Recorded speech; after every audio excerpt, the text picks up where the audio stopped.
मुझे अभी इल्म नहीं है हाई कोर्ट ने क्या ऑर्डर पास किया है, केस के बारे में भी मुझे कोई जानकारी नहीं है। लेकिन मुझे कल रात को फ़ोन आया था, आपने किया था मुझे और मैं काफ़ी तरह अब्दुल खालिद मियाँ फिरदौसी नाम से मेरा, मैं दरगाह और मस्जिद का सजादा नशीन हूँ। तो बंदी जो देखभाल करते हैं। मेरा खानदान पीढ़ी की पीढ़ी इसकी खिदमत करता है। तो तो कल मैं थोड़ा इनसे नाराज़ भी हुआ था और मेरी नाराज़गी भी शायद जायज़ है। मैं सभी लोगों से गुजारिश करता हूँ कि वक्त रहते सबको जो भी वक्फ की जायदादें हैं, ना सिर्फ वक्फ बोर्ड को, वक्फ बोर्ड के चेयरमैन को, बल्कि सभी आम लोगों को भी ख्याल रखना चाहिए कि किस वक्त प्रॉपर्टी पे क्या हालात चल रहे हैं। कोई कानूनी केस मुकदमा चल रहा है तो उसका भी ख्याल रखना चाहिए। कोई और सरकारी कार्रवाई हो रही है तो उस पर भी ख्याल रखना चाहिए। तो मैं कल इनसे यही कह रहा था कि आप इतने दिन बाद और एकदम आखिर जब कल आपको पता लगा है पुलिस और प्रशासन कार्रवाई करने वाला है, तो तब आप क्यों आए? खैर गालिबन अभी तक मैं ऑर्डर निकलवाने की कोशिश कर रहा हूँ। जितना मुझे पता लगा है यहाँ पे 12 एकड़ से भी ज़्यादा वक्फ की लैंड है। अब उसके क्या असली हालात हैं ये तो आपको चेयरमैन साहब से वक्फ बोर्ड के पूछना चाहिए, क्योंकि वही ज़ामिन है और वही इतने बड़े ओहदे पे बैठे हैं। उनको पूरी पैराफर्नेलिया है, सरकार की ताकत है, भारत के जो संविधान की ताकत उनको है वक्फ की प्रॉपर्टीज़ बचाने की। हम लोग क्योंकि मुस्लिम कम्युनिटी से आते हैं, हमारी भी जिम्मेदारी है हर एक मुस्लिम समाज के व्यक्ति की कि वो आपकी प्रॉपर्टी की हिफाजत करने के लिए करे। उस हैसियत से और आपके वकील की हैसियत से मैं यहाँ आया हूँ। लेकिन इनका जो मसला है वो सिर्फ एक लिमिटेड एरिया का है, इस मस्जिद का।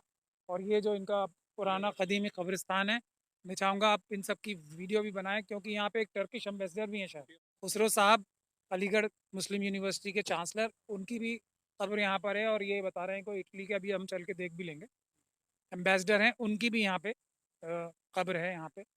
तो इतनी पुरानी और अहम जगह है ये, जिसको आज कोई ऐसा ऑर्डर हमें पता लग रहा है कि जिसको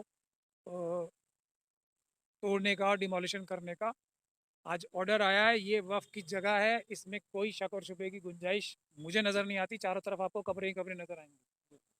उसके बावजूद भी क्यों ऐसे हालात पैदा हुए, इसकी सीधी सीधी जवाबदेही चेयरमैन की होनी चाहिए। दूसरी बात जो है वो ये अहम है कि हम लोगों के मिशन सेव कॉन्स्टिट्यूशन के यहाँ पे पूरी टीम आई थी, सुबह से राजेश जी आए थे, उन्हें ज़बरदस्ती पुलिस ने यहाँ से बाहर निकाल रखा है, लेकिन अभी भी वो वहाँ पे अपनी टीम के साथ मौजूद हैं। जो हमारे दिल्ली के अध्यक्ष हैं उनके साथ इंदू जी भी आई थी। तो हमारी टीम यहाँ आई है, लेकिन वजह जो असली बात वो ये है कि ये हम लोगों की लिमिटेड रिसोर्सेज हैं। आज मैं सवाल ये पूछना चाहूँगा, यहाँ से मेरे ख्याल से 100 मीटर की दूरी पे होगा मरकज़ तबलीगी जमात का। यहाँ से 50 मीटर की दूरी पे होगा निज़ामुद्दीन औलिया का मज़ार। जो इतने बड़े एक हमारे मुल्क में इस्लाम को लाने के लिए और इंसाफ बराबरी को कायम करने के लिए इतने बड़े बुज़ुर्ग इतनी दूर हैं, और उनके चाहने वाले हज़ारों लाखों की तादाद में रोज़ आते हैं, वो यहाँ आपको एक भी नज़र नहीं आएगा। क्या ज़रूरत इस बात की नहीं है, या तो लोग हमारा मिशन सेव कॉन्स्टिट्यूशन ज्वाइन करें या इन लोगों को मजबूर करें। यहाँ से कुछ ही दूरी, 1-1.5 किलोमीटर की दूरी पे दोनों जमीयतों के दफ्तर भी हैं। यहाँ से मुश्किल से 1 किलोमीटर दूर भी नहीं होगा, जमीयतों के दोनों के दफ्तर है, अरशद मदनी साहब भी और महमूद मदनी साहब। इस दिल्ली में कल रात से ये सबको पता है कि यहाँ पे डिमोलिशन होनी है। किसी भी तंजीम का एक भी इंसान नहीं आया। तो या तो दो रास्ते हैं, आप इन तंजीमों के जो लीडरान हैं उनके इस्तीफे मांगे, उनसे सवाल पूछें। ये मैं सारी मुस्लिम कम्युनिटी से गुजारिश कर रहा हूँ। या अगर ये नहीं करते कुछ तो मिशन सेव कॉन्स्टिट्यूशन ज्वाइन करें, क्योंकि हमारी ताकत इतनी होनी चाहिए कि ये सब काम हम ही कर सकें। अभी हमारी जितनी ताकत है, हम यहाँ फिर भी आए हैं। लेकिन अब मुझे अब इस बात की खुशी भी है और अंदेशा भी है, वक्फ बोर्ड के लोग भी मौजूद हैं सामने। मैं आज कुछ भी वक्फ बोर्ड के बारे में नहीं बोलना चाहता, क्योंकि वो मुनासिब नहीं रहेगा। क्योंकि आपस में कोई भी ऐसी चीज़ नहीं होनी चाहिए जिससे इख्तलाफात नज़र आएँ। हमारा मकसद ये है कि वक्फ बोर्ड के लोग आए हुए हैं यहाँ पे, तो वो अपनी पूरी ताकत लगा के इस जगह की हिफाजत करें। मैं खुद उन्हें मुबारकबाद दूंगा आज शाम को या कल, जब भी ये मुसीबत हट जाएगी। ये अगर लेकिन यहाँ आज कुछ गलती होती है तो उसकी जिम्मेदारी भी वक्फ बोर्ड के चेयरमैन साहब की होगी, क्योंकि वो किसी भी मेंबर से मिलके या वक्फ बोर्ड की कानूनी तरीके से कोई भी कार्रवाई वो नहीं कर रहे हैं। मैं आज फिर कुछ नहीं बोल रहा उनके बारे में। अगर यहाँ सब कुछ खुश ठीक ठाक रहा, कल ठीक ठाक रहा, तो मैं उन्हें मुबारकबाद भी पेश करूंगा कि उनकी टीम ने यहाँ हिफाजत की। तो आदमी को फेयर होना चाहिए, इसीलिए मैं अभी आज यहाँ से जा रहा हूँ, मैं अपने टीम को यहाँ छोड़ के जाऊंगा। लेकिन अब आप कुछ सवाल पूछिए।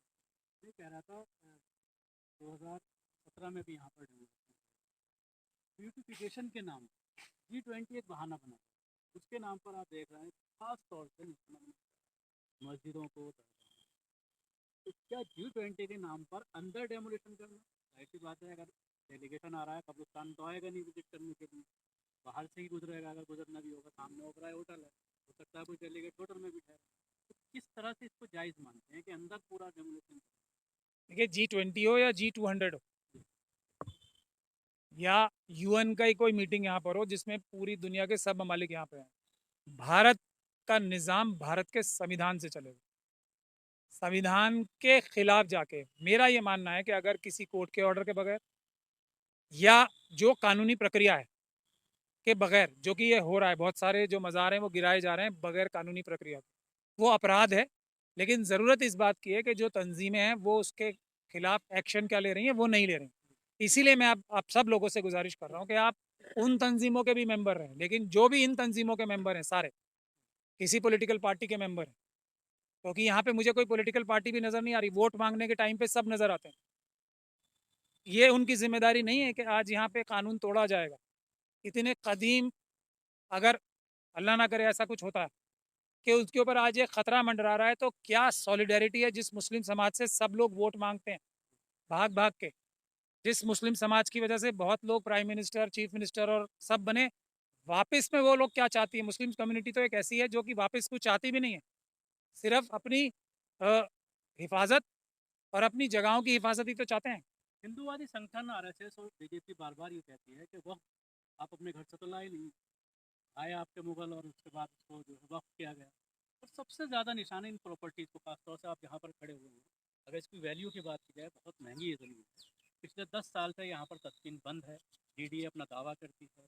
और जो कल फैसला आया है वर्बली, अभी हालांकि रिटर्न में चीज़ सामने नहीं आई, उसमें भी कहीं ना कहीं DDA के पक्ष में फैसला। देखिए, जब तक मैं ऑर्डर नहीं देख लूँ मैं कमेंट नहीं करूँगा।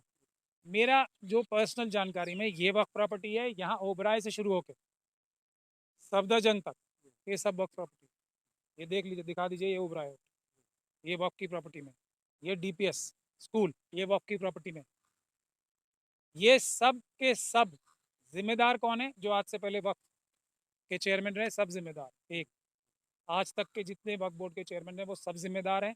दूसरी, हर एक सरकार, खास तौर पे वो सरकारें जो अपने आप को कहती हैं हम भारत के संविधान से चलेंगे। देखिए, RSS और बीजेपी तो साफ कहती है हम भारत का संविधान खत्म करके मनुस्मृति लागू कराएंगे, तो उनसे ज्यादा शिकायत रखना मुनासिब नहीं। लेकिन जो जो सरकार बनी है वो सब पॉलिटिकल पार्टीज अगर वो और यहाँ नहीं खड़े होते, तो ये हम लोगों को सोचना चाहिए कि हमारी जो पॉलिटिकल लीडरशिप भी है इन पॉलिटिकल पार्टीज में भी, उनके खिलाफ तो कम से कम मुजाहरे कर सकते हैं, उनके इस्तीफे तो ले सकते हैं कम से कम हम। अगर हम पुलिस प्रशासन के खिलाफ प्रदर्शन करके उनका इस्तीफा नहीं मांगने में अपने आप को आज इतना ताकतवर नहीं समझ रहे, अपने लोगों से तो इस्तीफे मांग सकते हैं। हर एक पॉलिटिकल पार्टी के लीडर से इस्तीफा मांगना चाहिए जो मुस्लिम कम्युनिटी के वोट चाहती है। एक बात और का जवाब दे दूं, आपने बहुत अहम सवाल पूछा है। आपके जरिए से ये बात भी क्लियर होनी चाहिए दुनिया भर को, कोई बादशाह, कोई हुकूमत वक्फ की मालिक नहीं होती। वक्फ कभी भी ग्रांट नहीं हो सकता। ना अकबर, ना बाबर, ना अलाउद्दीन खिलजी, ना तुगलक, कोई भी 1 इंच भी जमीन सरकार के ऑर्डर से ना कभी दे सकता है, ना वक्फ को मिल सकती। ये बात आपको जहन में सबको साफ रखनी चाहिए। किसी भी हालत में, किसी भी कीमत पे सरकारें वक्फ की जमीन नहीं दे सकते। वक्फ होता है वो जब कोई मुस्लिम कम्युनिटी का व्यक्ति अपनी जाति खुद की कमाई से कोई प्रॉपर्टी या कोई भी प्रॉपर्टी, पैसा भी हो सकती है, प्रॉपर्टी जेवरात भी हो सकते हैं, प्रॉपर्टी जमीन भी हो सकती है, वो अपनी जाति कमाई से उसका हिस्सा सारा सारा जाति कमाई का या उसका एक हिस्सा अल्लाह के नाम करता है, तो वो उसका मालिक खुद भी नहीं रह जाता। ये कभी किसी भी सरकारी ऑर्डर से, ना बाबर के, ना अकबर के, ना शाहजहां, ना औरंगजेब, किसी के सरकारी ऑर्डर से सरकारी जमीन नहीं मिली है। सरकार दौलत मदार की जमीन कभी वक्फ बोर्ड में नहीं चढ़ाई गई है, कभी। ये आप एक बात जहन में साफ कर लें, किसी की अपनी कमाई की जमीन वक्फ होती है। तो इसीलिए, और वो अल्लाह के नाम कर गए, क्योंकि अल्लाह के मानने वाले मुस्लिम कम्युनिटी के हैं, तो उनकी इसलिए मलकियत बनती है, अल्लाह की इसलिए मलकियत बनती है, किसी ने दी नहीं है। एक बात जहन में साफ कर लें सभी लोग। आखिरी सवाल, जिस तरह से आप कम्युनिटी की बात करते हैं, मुस्लिम जमातों की बात, देखने में ये आ रहा है कि जमातों की बात तो छोड़, आम मुसलमान की भी अगर बात करते हैं, हज़ारों की संख्या में निज़ामुद्दीन में लोग रात से मामला गरमा है, लोग पहुँचते नहीं हैं। ऐसे ही मामला देखने में आया वहाँ पर नई दिल्ली में, मंडी हाउस के पास, वहाँ पुरानी दिल्ली से 1 किलोमीटर दूर 2 बजे लोग सो करके उठ कर आ रहे हैं, और उसके बाद वो भी लोग इंतज़ामिया के लोग हैं, आम मुसलमान लोग। तो इस तरह से कहीं ना कहीं लोगों के अंदर एक चीज़ क्या है। देखिए, पहली गलती तो मैं इसकी मानता हूँ, क़यादत की।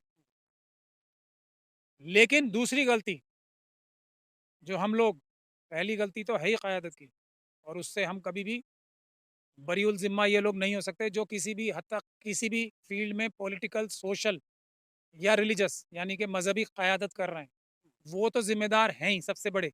लेकिन इसका मतलब ये नहीं है कि आम मुस्लिम कम्युनिटी के लोग वो जिम्मेदार नहीं है।